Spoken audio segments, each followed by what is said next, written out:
បងប្អូនចូលចិត្តនៅមុខម្ហូបមុខនេះសូមជួយ like ជួយ share វីដេអូនេះខ្ញុំម្នាក់មួយផងជម្រាបសួរបងប្អូនទាំងអស់គ្នាថ្ងៃនេះនាងខ្ញុំមានមុខម្ហូបមុខទៀតហើយគឺឆាមីសួរនាងខ្ញុំមានមីសួរមានស្ពៃក្តោបខ្ទឹមបារាំងបង្គាយឺ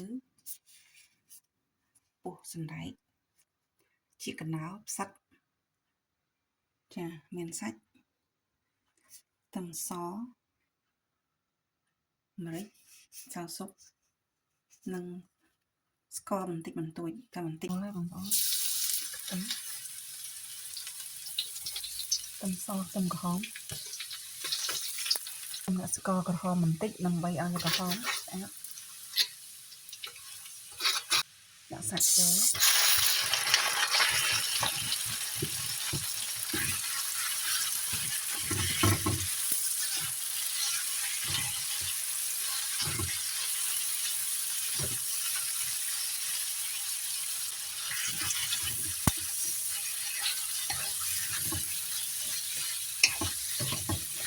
នេះខ្ញុំដាក់ស្ករអំបិលម្សៅស៊ុប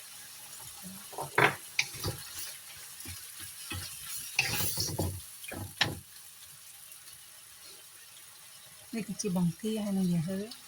ខ្ញុំដាក់នឹងច្រើនតិច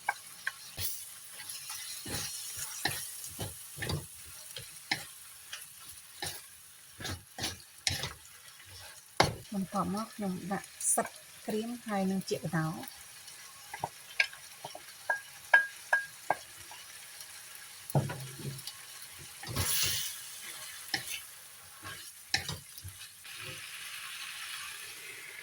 គ្របទុកឲ្យឆ្អឹងសាច់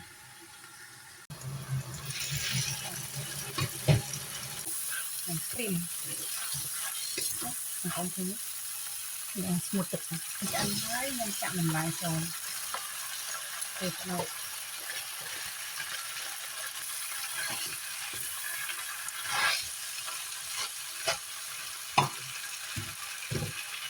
ទឹកបន្តិចឲ្យវាក្រៀមចង់ថតណាបងប្អូននេះ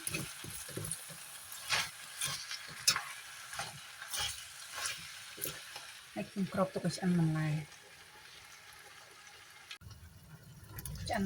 ហើយ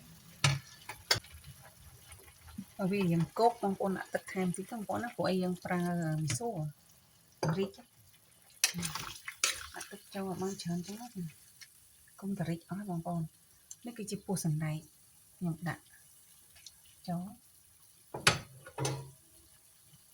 ហើយក៏ខ្ញុំដាក់មីសួរចូលដែរចានេះមីសួរយើងក្រហមហ្នឹងគឺខ្ញុំប្រើទឹកស៊ីអ៊ីវខាប់ចាដើម្បីឲ្យមីសួរក្រហមស្អាតប្រើវែកនឹងម្ដងបងប្អូនពួកឯងនោះបាត់ចុកនេះទៅស្រួលនោះគួរចង្ហាន់ប្រសងថ្ងៃចូលឆ្នាំបងប្អូនចឹងហើយមួយឆ្នាំខ្ទះធំនេះមួយឆ្នាំចាហើយក៏មានឱកាសចង់ថតបង្ហាញបងប្អូនពីរបៀបម្ហូបនៅស្រុកគេបងប្អូនវាមិនមានអីសោះគ្រប់នៅស្រុកយើងតែឆ្ងាញ់អាចហូបបានហើយមិនប្រើគ្រឿងដិតអីទេបងប្អូនល្មមមិនប្រើប៊ីចេង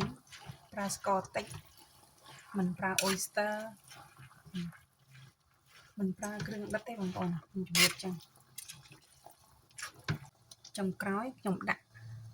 ខ្ទឹមបារាំងចូលជាការស្រេចតាមអានវីដេអូរបស់នាងខ្ញុំតាំងពីដើមរហូតដល់ចប់បើបងប្អូនចូលចិត្តនៅមុខម្ហូបមុខនេះសូមជួយ like ជួយ share វីដេអូនេះខ្ញុំម្នាក់មួយផងសូមអរគុណសូមជម្រាបគ្នាជួបគ្នានៅវីដេអូក្រោយទៀត